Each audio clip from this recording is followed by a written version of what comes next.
The Indian pilot whose jet was shot down on Wednesday by Pakistan. He's been released, we're told, as a gesture of goodwill, a peace gesture, according to the Prime Minister of Pakistan, Imran Khan. Let's speak to Kinjal Pandya-Wag from the BBC Hindi service. Thank you very much for joining us. You were watching those pictures. It was all very carefully orchestrated, wasn't it, that handover back to India? Yes, it has.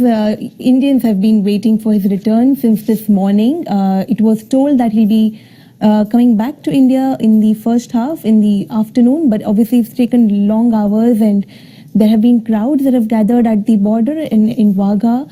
Lots of Indians dancing, singing patriotic songs, and really just waiting for their pilot to come back. He's been looked at as a hero. Why?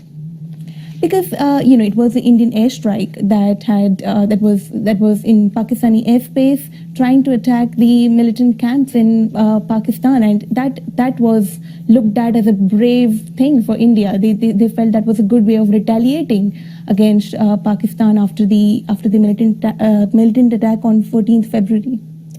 Given that Kashmir is a disputed territory and that India and Pakistan have fought 3 conflicts over it, how surprising is it that he's been handed back as quickly as this? It was a bit surprising to see that the handing over was so quick. I don't think we expected his return to be that quick, because we thought this will take time and there will have to be talks. But there was a lot of international pressure on Imran Khan and both the countries, actually, both India and Pakistan, to de-escalate tensions from all international organizations like the UN, the European countries, US. They have all been telling both the countries to really de-escalate tensions because they are nuclear powers. So it was a bit of surprise that it was this quick, but there was a lot of pressure on them.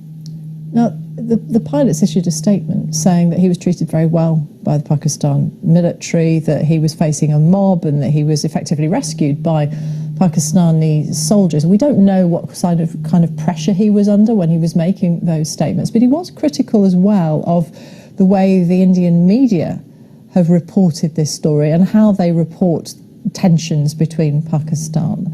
How fair is that? It is fair to a great extent, because Indian media has been very sensational, very anti-Pakistan, as you would say, really drumming up war hysteria. It's quite surprising the way Indian media has been so patriotic in its coverage. When India launched airstrikes against Pakistan earlier this week, the headlines in newspapers were very patriotic. The news channels have been running the story 24/7, and really the whole narrative and the kind of coverage they've given was very anti-Pakistan, very patriotic, and sort of saying that Indian Army is doing the right thing, So Indian media has been under constant criticism for a long time for the way they cover India-Pakistan and for the way they cover Kashmir. What is the public's view generally of this story? Well, I don't think a large part of Indian masses, the public, understand Kashmir and India-Pakistan issue, the finer nuances of Kashmir and India and Pakistan. It is, they really follow Indian media. So for them to get a balanced view of what exactly is happening between India and Pakistan, what's happening in Kashmir, is very difficult, because mainstream media in India is very, very sensational and very, very anti-Pakistan. How might this affect the political fortunes of the ruling party, the BJP, in the upcoming elections? It is looked at as in a big favor, because Modi has rebuilt his image as a strong leader who can retaliate, who can take tough decisions, and who will not tolerate these kind of attacks. So it politically it works out very well for Modi, and also with the way media has covered this, it has completely shifted the mood in India to a great extent in favor of Modi. But for his part, the Prime Minister of Pakistan, Imran Khan, has said India and Pakistan have to live in peace. How different a tone is that from what we've seen in the past?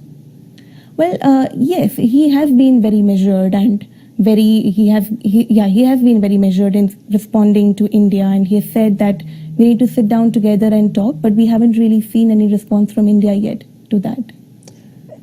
How likely then is it that Delhi would want to engage in talks. That's also what Imran Khan has suggested needs to happen. That's what he's pushing for. At the moment, we don't see any indications of that. In fact, yesterday we had a joint press briefing from Army, Navy and Air Force who have said that they have significant evidence for against Pakistani forces, and they were saying that Pakistani forces were trying to target military establishments in Indian occupied Kashmir. And if there is any further escalation of tensions from Pakistani side, then we will not stop. We are prepared to attack Pakistan from all sides. So we don't really see any sort of intent from India at the moment in engaging in peace talks. But yes, at the moment, this gesture of returning the Indian pilot is a big move to de-escalate tensions for now. As far as the international community is concerned, perhaps the United Nations or regional partners, where would the pressure come from for India to meet Pakistan? I think it will have to be US, Russia. In fact, yesterday Vladimir Putin had called PM Modi and really, requested for de-escalation of tensions. Trump was the latest, US president who had asked for a de-escalation of tensions. So I think it's really US, Russia, and UN. Kinjal Pandya from the BBC Hindi service. Thank you very much. Thank you.